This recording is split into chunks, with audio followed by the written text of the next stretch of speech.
The next thing for the RX330 is the timing belt and water pump. I'm not sure if the last owner changed it at around 63,000 miles in 2017 because the service history is unclear with its wording. Either way, it's almost 90,000 miles later and they did not do the water pump. Here's all the parts we have. While we're there, we'll be doing the cam seals, the front crank seal, the idler pulley, tensioner. I've got some other parts here, like a new crank bolt, then an idler bolt and washer, then the belt guide. I also have new belts for the power steering pump and the AC compressor and alternator, and 2 gallons of Toyota coolant.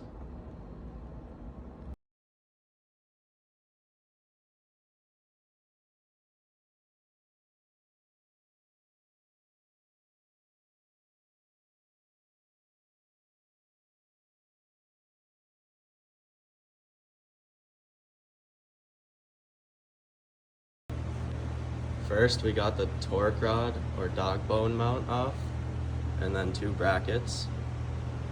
It's a couple 14mm bolts, as well as one 12mm holding this wire on. To get this top one off, I used a swivel 14. I'm gonna attempt to do the whole job without removing the cowl, but if I need to later in the process, we will. I got this bracket out. It's a pain because this pin has so much corrosion on it and it gets almost seized in its hole. So I used a rubber mallet to tap it back and forth. Be careful to not damage your brake lines or AC line.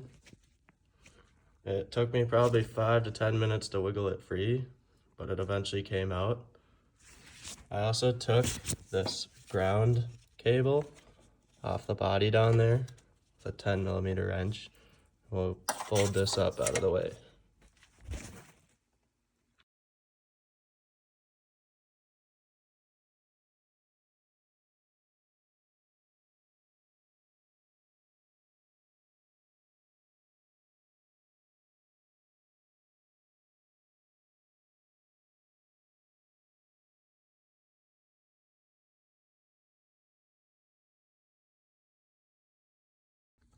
The next step is to get the belt off that goes to the AC compressor and alternator. The alternator acts as a tensioner, so to get it off, first you take off this bracket that connects down there. It's one 12mm nut, and then you loosen this bolt right here. You can slide the bracket out then. Next, it'll be hard to see, but there is another 12mm bolt down there that acts as a lock on the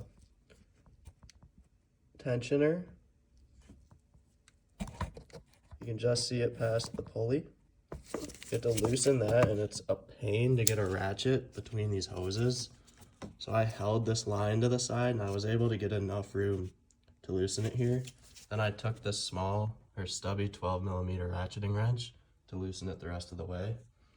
I thought going from underneath would be easier, but I was able to fish my hand down and loosen it enough. Once that's loosened, there's a long 12mm bolt.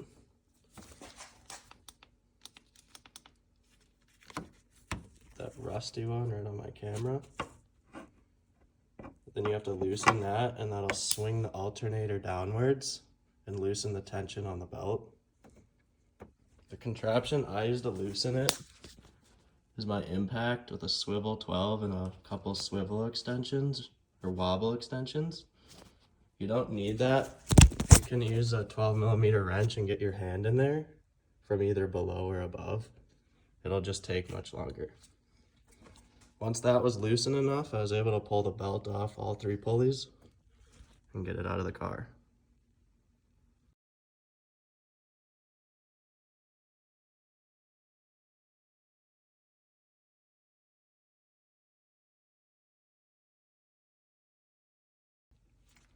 Next step is getting the power steering belt off. First you have to remove this cover, which has two 10mm bolts. After that, you have to loosen the power steering pump. It's almost impossible to see from here, but there's a bolt on the top that you have to loosen. I used a 12mm from up here, and you can just sneak it by the pulley and this timing belt cover and loosen that bolt. Once that's loosened, you can loosen the tensioner bolt right here, the 12mm socket. Then you can take a pry bar or something, and I used this motor mount bracket and I pried up on the washer and I was able to get the belt off.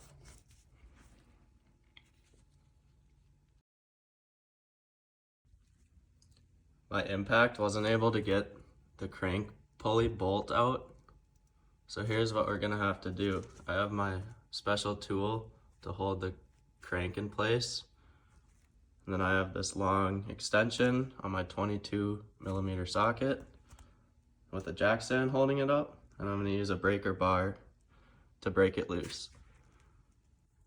I put the tool up against the motor mount bracket, which is solid steel. Let's see how it goes.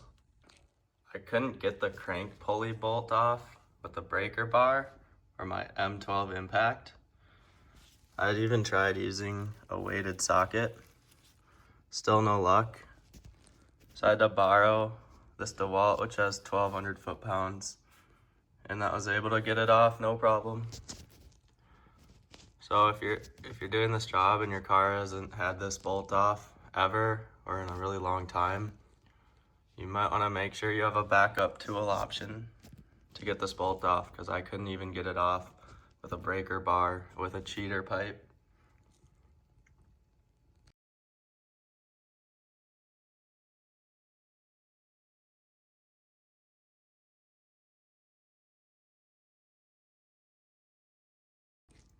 To get the crank pulley off, you're gonna need a puller.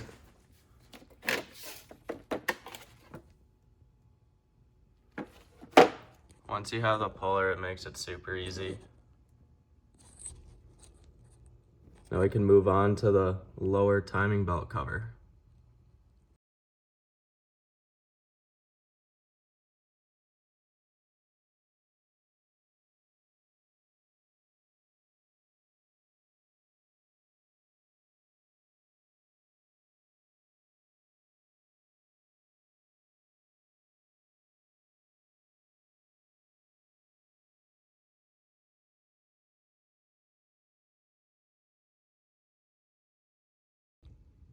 I got the lower timing belt cover off in this belt guide.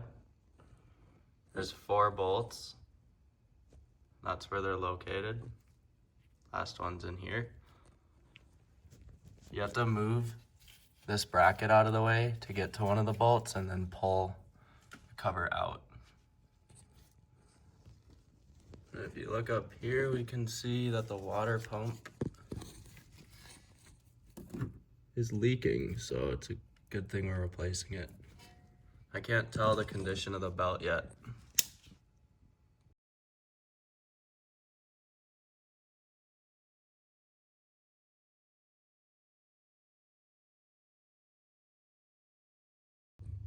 I got the upper timing belt cover off. It's 5 bolts. This one in the back is hard to reach, but possible with patience. So 1, 2, 3, 4, and 5. You also want to disconnect these clips holding the harness to the backing plate. And then there's one buried back there, but you can get to it with a longer screwdriver and then pull this harness up. Once the cover's off, I put the engine to top dead center. You can see timing mark on this front cam. That little notch in the pulley. We got it lined up to the groove in the backing plate. It'll be too hard to see, but the same thing for the back pulley. And then down on the crankshaft, there's a dimple on the very back of the sprocket, and you align that with the little bump on the oil pump. And then on the front of the sprocket, there's another dimple, and that's what we use to line up the belt when we're gonna reinstall it. You'll wanna rotate the engine until it's at top dead center by putting the crank pulley bolt back in and rotating clockwise. The belt in this car is a Mitsubishi, but I don't see any USA markings on it or any Toyota markings on it. So it's probably an aftermarket. If you see right here, the arrows are pointing toward the engine. So this belt was installed the wrong way. So I marked where the timing was on this belt. And when I have it off, I'm gonna count the teeth and see if this engine was in time.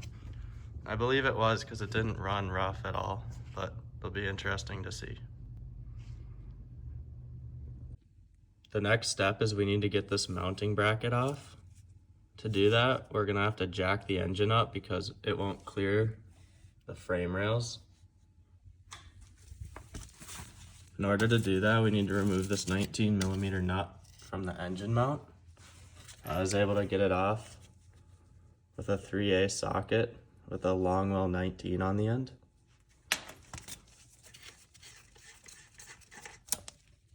Now, I'm gonna have to make sure it's not seized, so that when we lift from under the engine's oil pan using this block of wood and jack, it doesn't lift the whole car up. So I'm gonna give it a few taps with a hammer, and we need to jack the engine up a bit.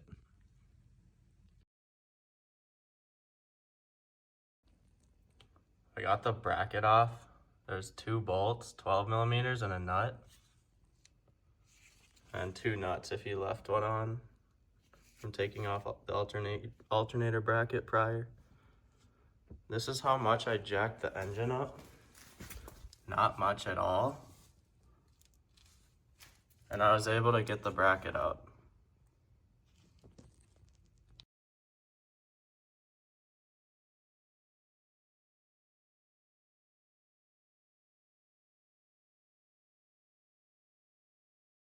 I got the old belt off.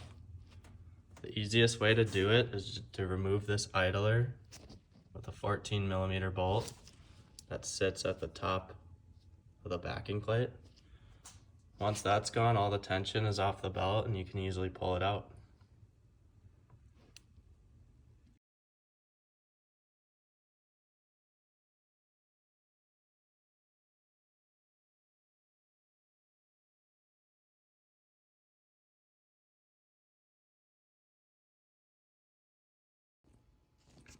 I got the cam pulleys off. On the front one, I was able to use the impact and a stubby 17 to get it off. For the rear one, I used a long breaker bar with a stubby 17 to break it off. You're gonna need a wrench or a tool to hold the pulleys like this. On the back one, I was able to wedge the pulley up against the cowl right about here. And that way I was able to break it free. The front one, I just held it while I impacted it. Make sure you note which way the guides are on these pulleys because you don't want to install them in the same direction. The front one, the guide is in the rear, and on the back one, the guide is in the front.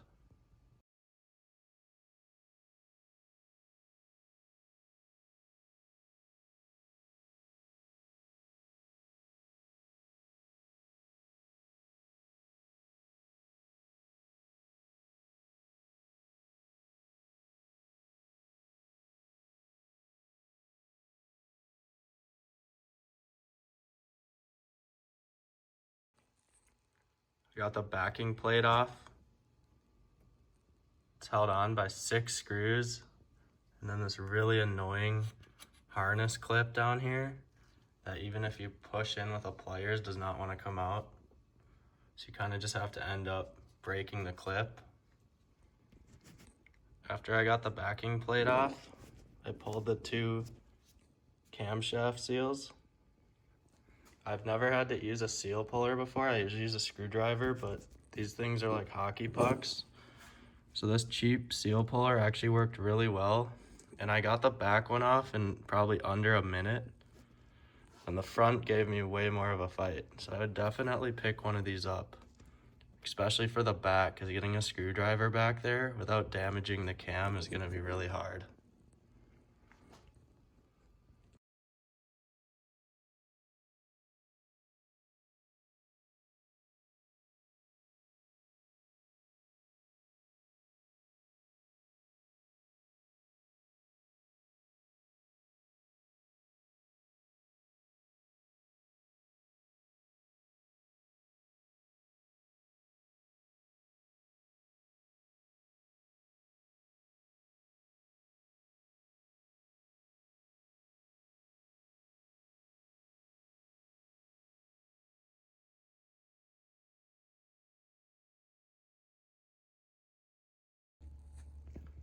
I got the cam seals installed.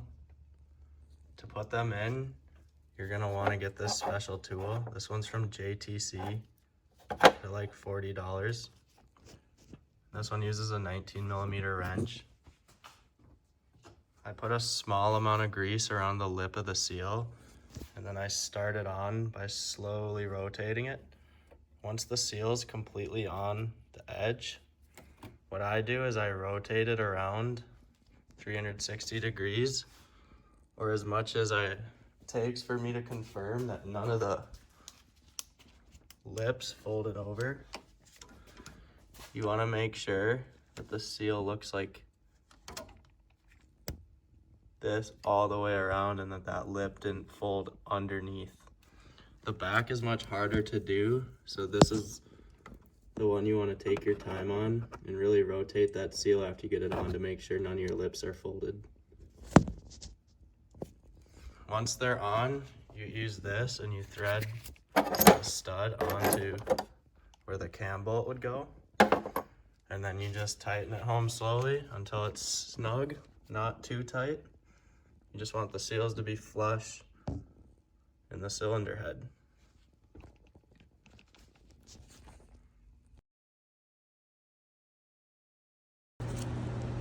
Next up, we're gonna do the water pump while we have this much room. First, I'm gonna drain the entire engine block. This isn't completely necessary, but if you don't drain the block, you'll have a much bigger mess when you pull the water pump off, because coolant will come splashing down on all the components below it. I'm draining the front of the block now. The valve is a 10mm located in the front of the engine to the right of the oil filter. I use this socket to get to it with this extension. And I already drained the radiator, which you can get to through this hole. Once this is done draining, we'll move on to the back. I got the front drained and now I'm draining the back. The valve is right up there where my hose is on with another 10mm. You can crack it open. I used a wrench, just a normal ratcheting wrench, and I looked through the wheel well side and I had my other hand going up from the other side of that axle bracket, and I was able to see where the wrench was going and break it loose. I got the radiator and the block completely drained. I just got over 7 quarts of coolant out, so hopefully 2 gallons is enough to complete the job in the end, but we'll see after the cooling system is bled. The torque spec for the bleeder valves for the coolant is 9 foot-pounds or 108 inch-pounds. I was able to get my 1/4 inch torque wrench on it. And here's all the tools I used to do a full coolant drain.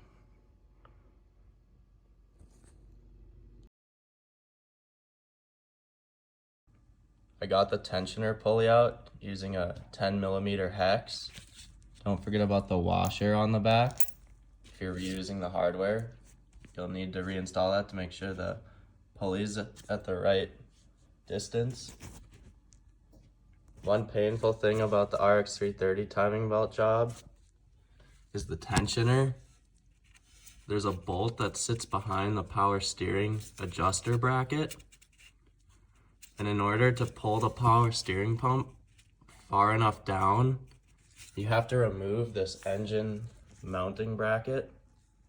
There's one 14mm nut, two 14mm bolts, and then this long 14 on the bottom. I use swivel 14s and some long extensions on the impact to get them out. That made it much easier because it's hard to get a socket in there unless you have a really long extension. It's tough to get this out because you have to lift the engine high enough over this stud.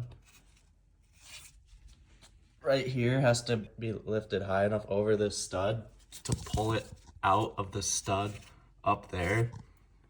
And in order to lift it high enough, you have to remove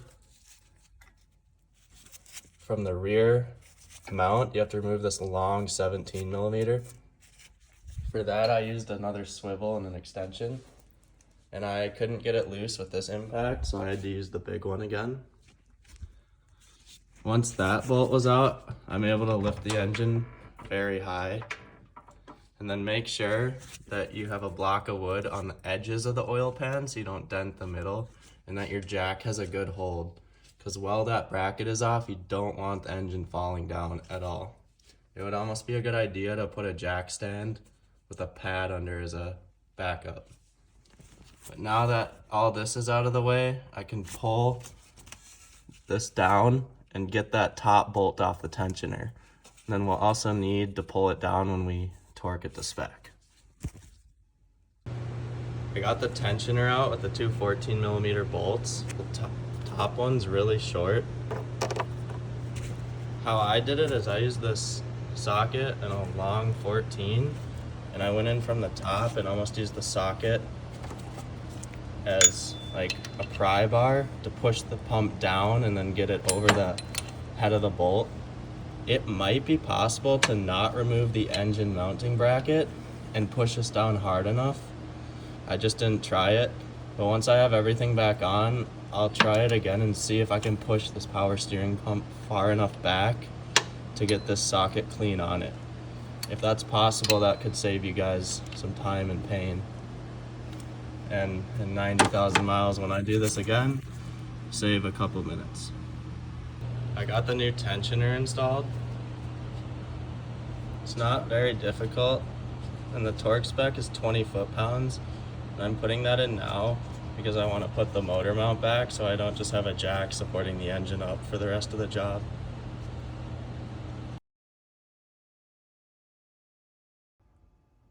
I got the mounting bracket back on now. I'm still not quite sure if there's enough clearance to get to that upper bolt. Even pushing down, my ratchet is still, that's as far as I can go and it's sideways. I'm not sure how you'd get that torque to 20 foot-pounds. You could probably get a wrench on it and get it close, but I like to be exact with torque specs. So, up to you guys. You can get the bottom one off in torque, no problem. But this pump just bottoms out on that bracket, so that's a bummer. So if I were to do this again, I would still remove the mount so I could get it torqued exactly.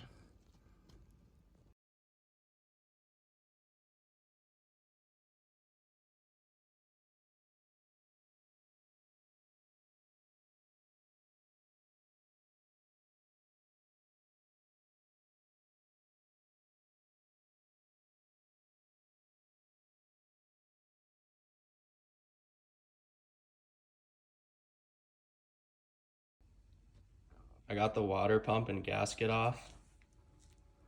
There's three 10mm nuts, three 10mm bolts, and then two 12mm on the studs. And you might have removed those already to get the bracket off. This water pump was an Aisin unit. To get them off, I've read horror stories of people snapping these 10mm bolts. So I used a small ratchet with a 10 mil, and I did not use that much force. And if I felt like a bolt was gonna snap, which none did, but if I did, I would have maybe grabbed heat or tapped it or maybe tried to impact it out some way. Not sure. Hopefully that never happens though. I also went ahead and cleaned up the water pump surface as best as I could using a rag that doesn't leave debris behind and some brake cleaner. I did cover the new tensioner up before I sprayed brake cleaner just to protect that seal. And I also used a brand new razor blade to lightly scratch any old gasket material or buildup on the surface, but don't scratch or gouge the aluminum.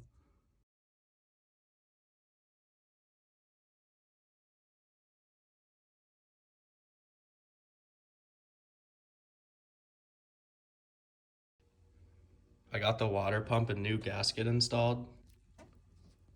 For torque specs, the 3 bolts and 3 nuts that are 10 millimeters are all 71 inch-pounds. Make sure you don't over tighten these because 71 is not very much at all. It's a little hard to feed the water pump onto these 2 long studs without the engine jacked up, but I was able to do it.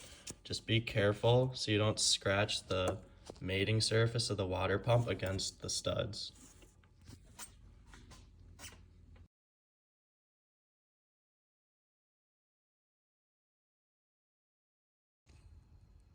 Next up, we're going to replace the crank seal. To do that, you have to get the sprocket off. I was able to work mine back and forth by hand and get it off, but there's a high chance it's stuck and you'll have to use a puller to pull it off. Most pullers won't have the correct bolt size.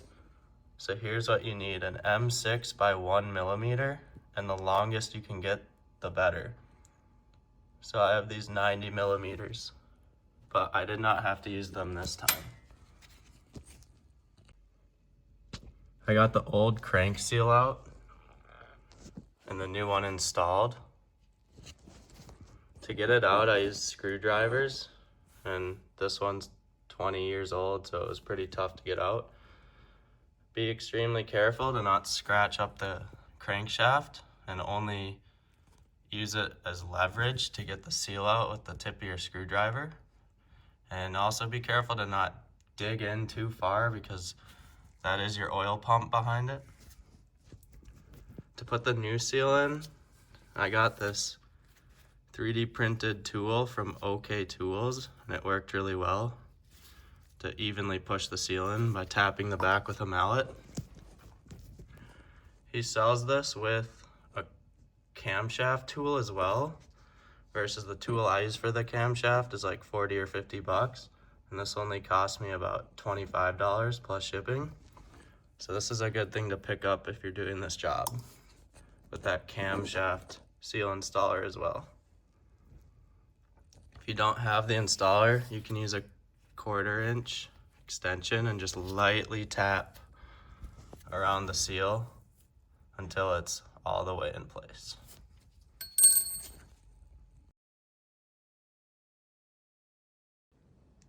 Next, we're going to install the idler pulley, but before we do, you have a couple options of what you can use. If you get this from Toyota, it's like $130. So you can get this Koyo genuine one from various sources for around $40. If you look at them, they're almost the exact same, except the Koyo ones have this extra machining here to probably take off the part number. And here's the one that came off the car. There's likely a Koyo from a Aisin water pump kit. We're gonna install this genuine one. Another thing I have is a new timing belt idler bolt and a plate. I like to replace this because it comes with a sealer from the factory so oil doesn't leak out, and the old one gets a lot of corrosion. And they're only a few dollars, so no reason not to. I got the new tensioner pulley installed. The torque spec is 25 foot-pounds. Next, we can put back on the backing plate, put back on the pulleys on the cams, and we can install our timing belt.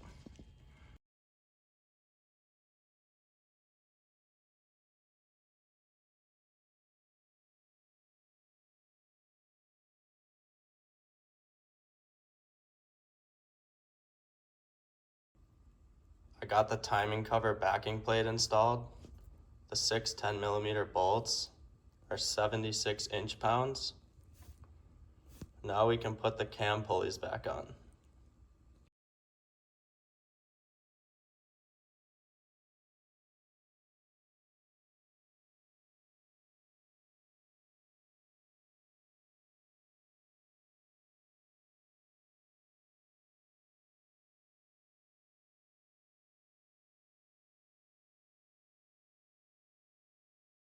I got the cam pulleys installed.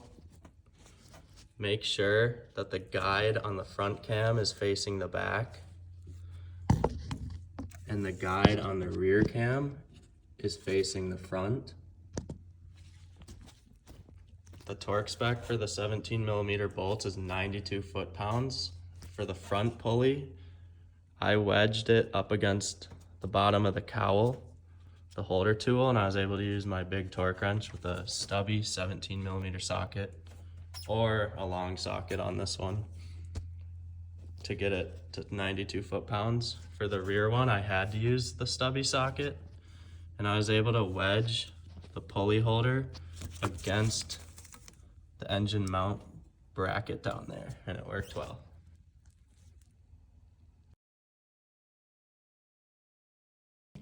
To install the belt, the easiest way to do it is to wait to install this top idler pulley. And I have a original Toyota one here that says Koyo made in Japan on it. There's the part number. You can also go with a J-Tect, which is formerly sold as Koyo, because this is about $110 from a dealer in the US, but these are about $30. There's the part number, and they look the exact same. And here's the idler that came off the car, also the same, probably from an Asian kit. Here's the new belt we're putting on. Make sure to make note of the front arrows as well as the marks for the crank and cam. Here's the part number, made in Japan, which is nice. And this one is a Unita or Unita, I don't know, but usually they're Mitsubishi.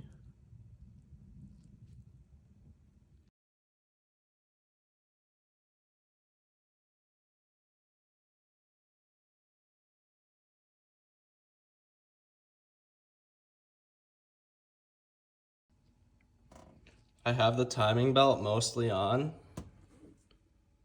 We got this one lined up. The rear cam will be really hard to see. But that mark is aligned. And I would suggest putting this rear cam on first and then putting a binder clip to hold the belt in place.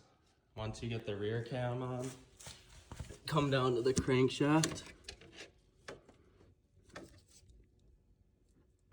Make sure those line up, and then you can do this cam last because it's easiest. I use a 17mm wrench to adjust the cams a little bit to get the belt on the exact line. Again, just make sure you don't ever rotate them 360 degrees around. Now, next step is we're gonna rotate the back cam clockwise a little bit, and then we're going to rotate the front cam counterclockwise, and that will allow us to install the tensioner here, and that's the easiest way to put the belt on.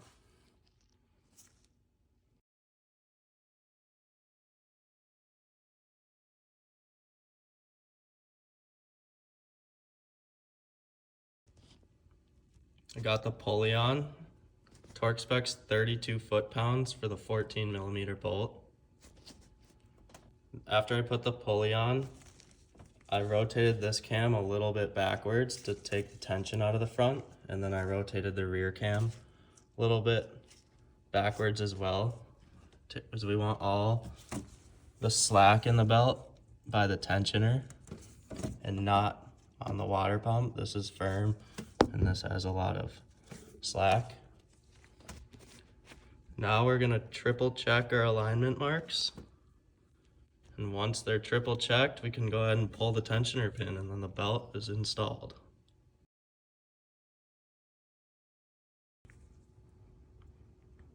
I confirmed the timing marks. I'll put pictures of them. And I went ahead and pulled the pin on our tensioner. Don't forget to retighten this timing belt guide right here with the 10mm bolt. Torque spec 71 inch-pounds.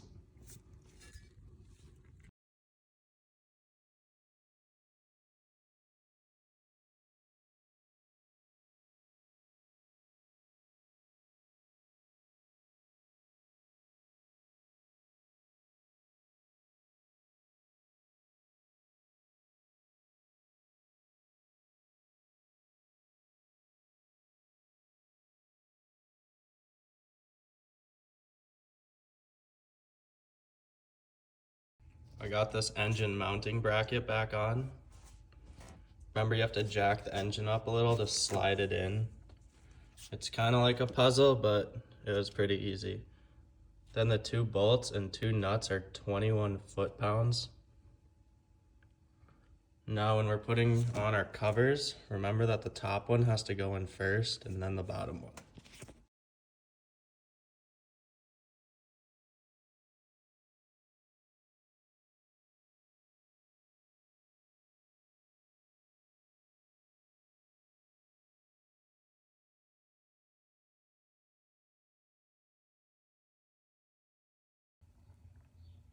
I got the top timing belt cover on with the 5 10mm bolts.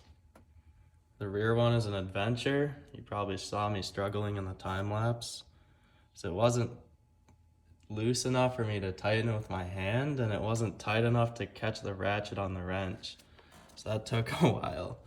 And remember that there's 2 of them that overlap that we won't install until we put the lower cover on. So it's 1 down here by that wire, 2, 3, 4, and 5 in the way back. Definitely takes some patience. Then the torque spec is 75 inch-pounds. I was able to get a torque wrench on all of them, my 1/4 inch. Before we put the lower cover back on, make sure you put this belt guide on. And you want the curve to go away from the belt, not towards it.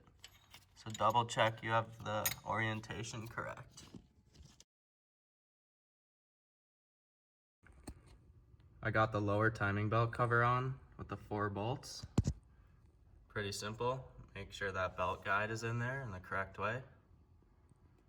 The 4 bolts are 75 inch-pounds. The harmonic balancer is in. I had to tap it with a rubber mallet, and then the bolt will push it in the rest of the way. Here's my new crank pulley bolt. You don't have to do this, but I like to get a new one because they're not very expensive. And oftentimes the threads on the head on the old one has a lot of marks in it from people taking it on and off. Never a bad idea just to get a new bolt. So we'll go ahead and put that in, and then the torque spec is something crazy, like 190 foot-pounds. I'll have to double check though. The torque spec is 162 foot-pounds, and here's how I did it. I have the holder tool, and then I have a long breaker bar that's jammed against the ground here. And with my 1/2 inch torque wrench, I have a long extension with a 22 socket on the end. And I stood up, held this end of the torque wrench in one hand and pushed it down with the other, and I had my foot against this to prevent it from sliding out. I was able to torque it pretty easily.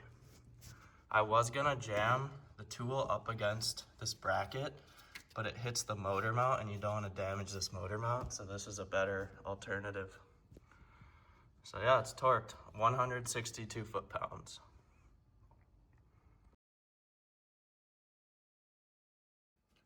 With the torque wrench already out, now's a good time to torque this nut holding the mount bracket to the motor mount Torque spec is 70 foot-pounds. The power steering belt is on, and I got it tightened down and tensioned. You want to be able to turn it just about 90 degrees and not much further. The hard bolt, the torque is behind the pump, and I got it from the top, but it's blind putting a socket on it, so you have to have patience. And then these two bolts, as well as the one up top, are 32 foot-pounds. I did not find a torque spec for this, but if I find one later, I'll put it as a picture in the video. But I put it to 32 for now because it's the same size. To tension the belt, I used a pry bar, and I pried down on the edge of this washer right here, and I used a rag against the frame, and put a pry bar against this and pried it down, and then tightened this 12 millimeter. And they are all 12 millimeters. And then 32 foot-pounds for sure for this bolt here, and the bolt holding the power steering pump in at the top. Next up, we'll put in the Alternator AC compressor belt.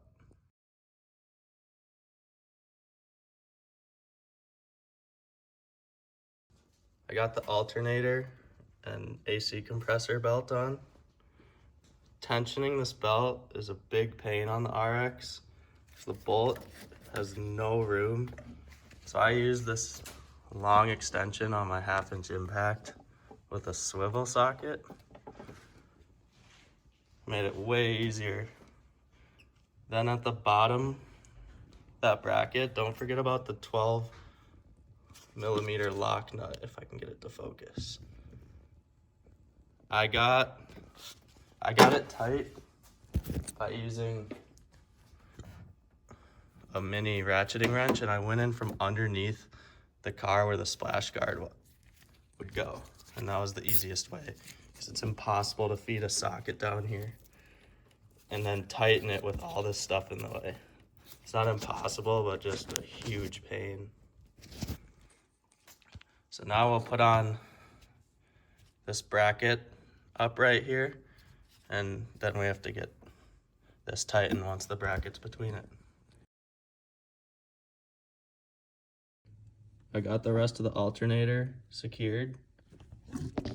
There's this long bracket that slides into the bolt at the top of the alternator.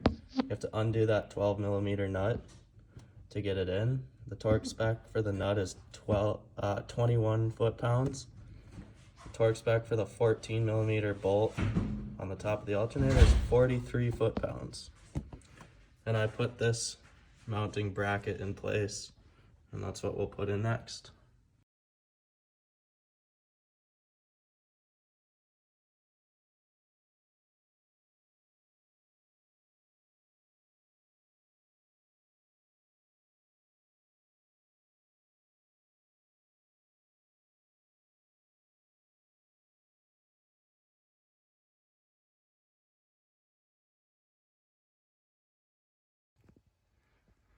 I got the mounting brackets in. All these 14 millimeter bolts are 47 foot-pounds. Don't forget to put this cable back, this ground cable right here. This one's 17 foot-pounds, and if you unplugged this ground wire, don't forget to put that back. Next, we'll get the engine control rod and fill it up with coolant.